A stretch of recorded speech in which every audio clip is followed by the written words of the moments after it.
Salamat po, Panginoon Diyos, sa bigay mong apunan sa akin. Salamat po. Alam niyo po, ang Diyos po nagbibigay ng pagkain sa lahat ng tao sa buong mundo. Tandaan niyo po yan, kaya dapat lamang na pasalamatan natin ng Diyos. Amen. Ito po. Tonkatsu. 2 piraso. Tsaka ketchup po. May mga bahay na buwibigay dyan eh. Umano yung lupa eh, buwibigay. Pero ang proyekto ito, ang siya rin kinukwestiyon. Kain po tayo. Mga po ng kaibigan. Walang station number. O kabalin, may nga na kayo. Kung saan, pati yung locality ay hindi nakalagay. Pati yung distansya, kung gaano kahaba ay hindi nakalagay. Walang specification eh. Vaguely identified. Ang isa pang red flag na sinabi ko sa kanya ay yung halaga ng proyekto. Bakit eksaktong 100 million ito? Kritikal ang lugar na ito sa gilid ng creek, sabi ni Chodoro, dahil dito dumadaan ang lahat ng tubig na nanggagaling sa Cainta at Mayamot sa Antipolo. Sabi ni Congressman Chodoro sa kanyang pagkakaalam, matagal nang natapos ang slope protection structure na ito sa Balinte Creek. Ito pong lugar na naghihiwalay sa Marikina City at sa Cainta Rizal. Kaya ang malaking tanungan niya ngayon, ano ang paglalaanan na 100 milyong pisong pondo sa panukalang 2026 budget ng DPWH na nakapaloob sa National Expenditure Program? Ang proyektong ito sa Sumulong Bypass Road sa Marikina na dapat ay konektado sa Balante Creek, palpag umano ang disenyo ayon pa rin kay Chodoro. Yung creek na panggagalingan ng tubig ay mas mababa kaysa doon sa pupuntahan na drainage. Kaya hindi umaagos ang tubig papunta doon sa drainage outfall na tinatawag po, doon sa dapat labasan ng tubig. Kaya nagkakaroon ng backflow ng tubig.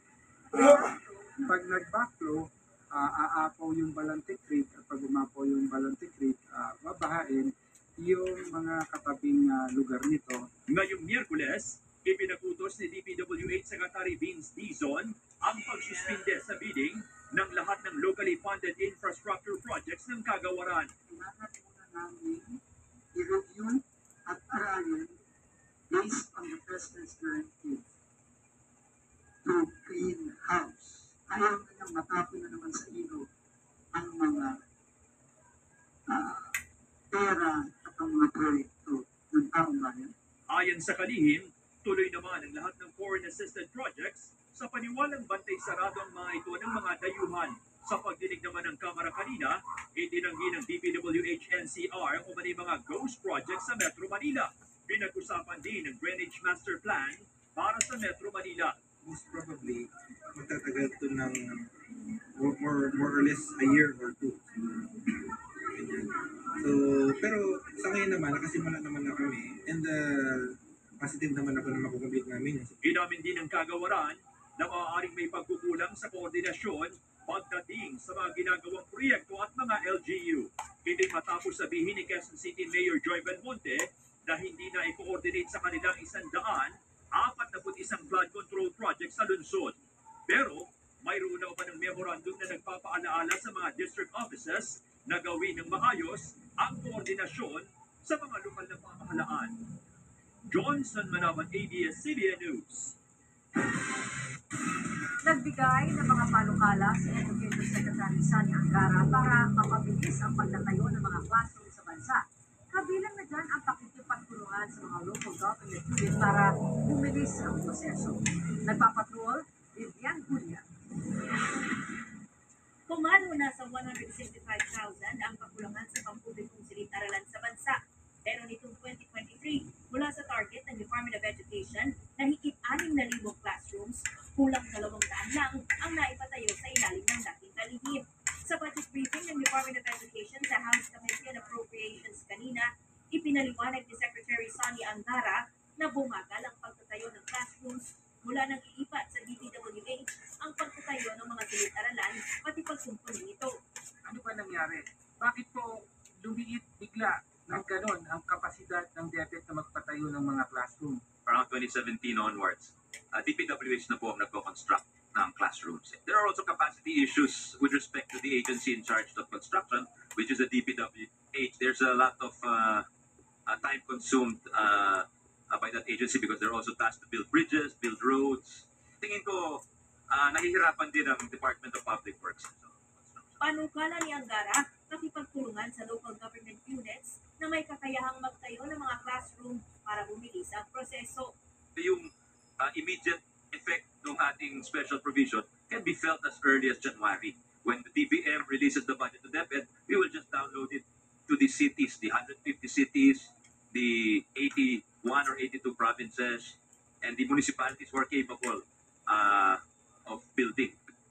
Itinutulak din niya ang public-private partnership na inaasahang makatutulong sa pagtatayo ng 105,000 na silid-aralan sa loob ng 5 hanggang 10 taon.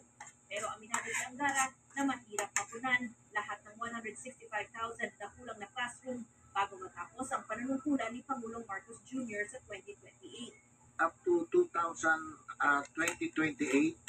sa tingin niyo po, ma-meet natin itong gap na to? Maumpisahan ho, pero I think looking at the history of our school building program, baka mahirapan ho tayo na maibsan because that's only a matter of 2.5 to 3 years, Your Honor. So if we want to meet that, we'll have to build 55,000 classrooms a year. And that's never been done in our history, Your Honor. But yun nga, pag nagsabay-sabay po yung ika nga yung mga kapahayo natin, makaabot tayo ng maybe 10, 20,000 a year is kind of an optimistic goal, Your Honor.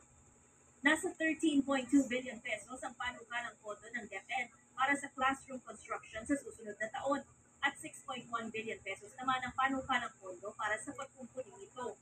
Tiwala naman ang kagawaran na kayang mapunan ang kulang na higit 27,000 teachers sa 2026. Halos 33,000 ang planong i-hire ng DepEd sa susunod na taon. Sabi ni Angara, kung maglalaan ang gobyerno ng 9 to 10 billion pesos kada taon sa pagbili ng mga laptop, bawat guro ay magkakaroon nito sa 2028. Higit 242,000 laptops ang panukala ng DepEd na pondohan sa susunod na taon. Nasa 928.52 billion pesos ang panukalang pondo para sa ahensya sa 2026.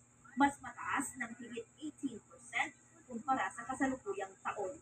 Vivian Gulia, ABS-CBN News. Tama. Sinusubok yung mga aso. 4 months na. Ngayon pa lang, stress na kita kapag naiisip ang holiday rush. Sinusubok yung mga Naku, aso at ko. hindi 113 Dalawa po days sila. na nga. Yung tsura-tsura sa nila. This year, Ayan, no? bakit hindi natin Ayan. subukang baguhin Si Summer. yung mga nakagis na natin?